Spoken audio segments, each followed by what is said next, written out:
But then there's Hideo Kojima, I'm not doing this anymore. who refuses to do anything but set examples of excellence on a level that it actually makes publishers mad sometimes. Which brings us back to the beach. Death Stranding 2. Hi folks, it's Falcon, and today on gameranx, this is how AAA games should look like.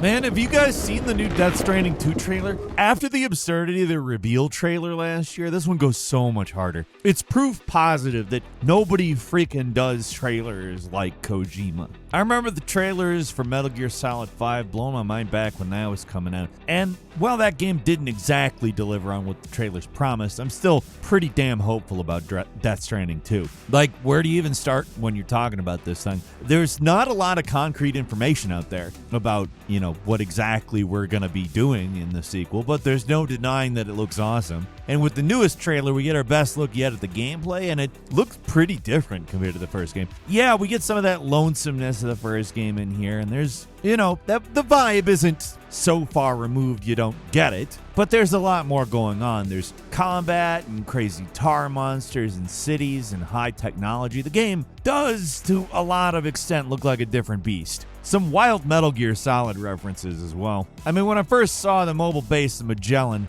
everybody said it looked like the top half of Metal Gear. Little did we know that that's literally what it was, as revealed at the end of the trailer, where Hartman, the man with the heart-shaped heart, which, Kojima, come on, man. But he apparently builds a golem or something out of tar, and the ship becomes the head.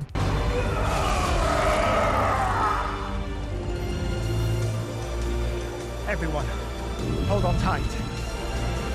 It's now literally a Metal Gear. And this new character, Neil, goes full Solid Snake by putting on a bandana. Everyone always talks about how much Hideo wanted out of Metal Gear, how every game after 2 is going to be his last. He just kept doing more. They kept putting him back into it. But I think Death Stranding True is the truth finally revealed. He can't give up on Metal Gear. Even after leaving Konami and starting his own studio, he can't help but throw in multiple blatant homages to that series in there. He can't stop. And I'm not complaining, because that's what makes it one hell of a trailer moment.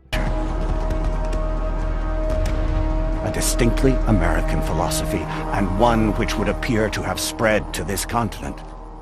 Everything about this sequel looks bigger and better. I can't say anything certain about it, but it definitely looks like they're trying to sell this as much more of an action game compared to the original, which was like 80% quiet walking around, 20% action. The dynamic looks pretty different here. The ratio it's changed. Multiple moments in the newest trailer show combat with humans and BTs, which look even more grotesque this time around. There even appears to be like man-made BTs, like machine BTs or something. I don't know. Honestly, I have no idea what some of these things are, but they look awesome. The first Death Stranding was divisive, especially when it first came out, and a big reason for that is people just didn't know what to make of it. It was a delivery game, mostly about navigating difficult terrain, and that's what you were doing most of the time. It wasn't an open-world stealth game, even if it had little bits of that MGS5 DNA in there. It was primarily about walking from one place to another. It was a brilliantly designed walking simulator. It was groundbreaking back when it first came out, but it wasn't necessarily what people wanted from a Kojima game. The impressions from this trailer is that Death Stranding 2 looks a lot more like what people would have wanted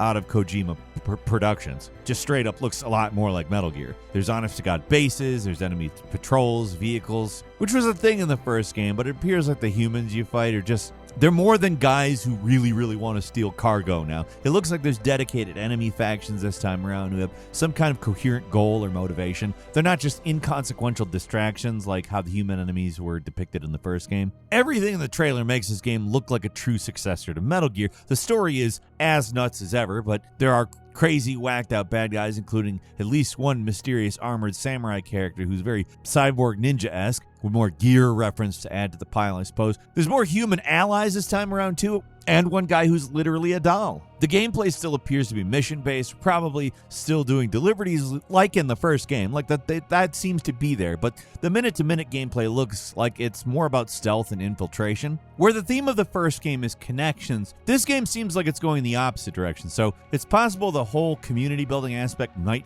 not be here, Are we still expanding the network to build roads or zip lines, or is getting around easier? I don't know what Kojima isn't telling us, obviously. I'm thinking this aspect of the game might be at least de-emphasized, but that would be disappointing if the whole thing was thrown out. Because I don't know, there's just something really satisfying about entering a barren world that's hard to get around, slowly building it up so it's safer and easier to travel through. But the environments also look a lot more built up this time around, so it's hard to say how much of that gameplay will carry over to the sequel. There does seem to still be a man versus environment theme going on here, though. Some of the most impressive and intriguing parts of the trailer show the ways the environment can potentially change and challenge you, with things like a new river draining into a lake, or a wildfire spreading with trees burning down. Like, look at this section. There's these roads and cars and electrical wires, stuff you really never saw in the first game, and this gigantic electrical storm brewing in the distance. They just bombard you with stuff at this point. Now, there's a lot to glean from these first few seconds. For one thing, there's way more variety in terms of locations this time around. There's the usual Icelandic rocky places from the original game, but there's also jungles, deserts, snowy mountains.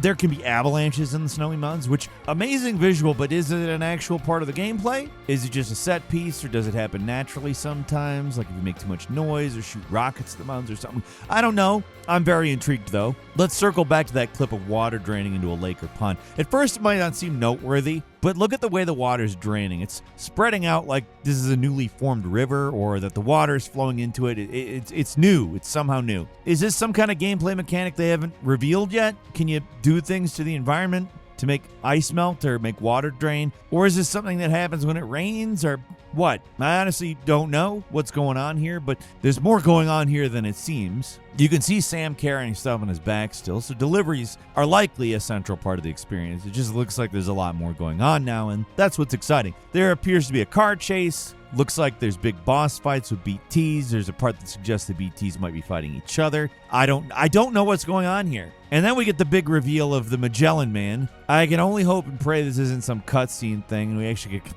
get to control that. I am a little salty about the battle gear from MGS5. Kojima better not pull a fast one on us again here. Some of these new enemies look gnarly as hell, though. It's like something out of Bloodborne. But the thing that stands out most to me is it gets shown for just a split second. This robot, like, floating tentacle thing. I don't know what this is. I don't know what the deal with it is. Looks like you're fighting it in some kind of built-up human settlement, though, which is a far cry from what we saw in the original game, which is 90% empty rocky fields. It's stuff like this. It makes me think the game's going to be a lot more combat-focused. Obviously, it's just conjecture, because as usual, Kojima is not saying anything concrete. He loves the ambiguity, this man. I even watched that entire 45-minute South by Southwest thing, and they talked to Kojima. He didn't say a damn thing other than hawking a watch, which is still kind of an interesting watch if you can stand actors talking about acting, but there's no gameplay here other than a vague segment about there being more guns and weapons. This trailer is our first real glimpse at what Death Stranding 2 is all about, and I'm still mostly clueless, but that's not a bad thing, because the game looks very exciting. For as much as we've all collectively agreed that Death Stranding is a good game, it's a very unusual one. And this looks a little closer to what MGS fans are looking for. It's got it all, the baffling melodrama, the crazy technobabble, some amazing set pieces and moments, and that's just the story. There's also the innovative side to these games, the gameplay fundamentals that push the industry forward while still being fun. That's what I'm seeing a lot of in this trailer. I can't help but just get really hyped. There's an ocean of information that I do not know, like how many of the new characters fit into things. The most intriguing new addition is Neil, Mr. Not Solid Snake, who gets a lot of the trailer dedicated to him. I don't know how he actually figures into the story, but it appears that his scenes take place in the past. Seems to be filling the same role as Mads Mikkelsen in the first game, where he's this military specter who controls soldier ghosts and gets a lot of flashbacks, but who he is and why he's here is a total mystery, and the snippets of dialogue and story we get here do not help. Overall, what we're seeing does look a lot more like a traditional narrative compared to the first game, which was like a long series of info dumps from various talking heads, including Conan O'Brien. They'd float in and out of the story. There really wasn't a lot of forward momentum until the final hours. This looks different. Looks like we're getting drama and mystery by the boatload. Like, there's a cat with wings that forms from the hand of a guy named Tarman. By the way, looks like George Miller, the guy who directed the Mad Max movies. Anyway, game looks crazy in all the right ways. Maybe I'm projecting projecting a little bit. But it seems more varied, more action-packed, but still a version of the original. It looks like an evolution of the formula, not content to be the same thing over again, but to take the basic framework and do something different with it that might just be slightly more conventional. I don't know, because action and shooting is kind of what video games do, but it's also Death Stranding. There's a girl named Tamara with superpowers, and the already mentioned doll man, who I can't get over. He is so ridiculous. Every time he pops up, I cannot believe they're actually doing that. I'm not complaining.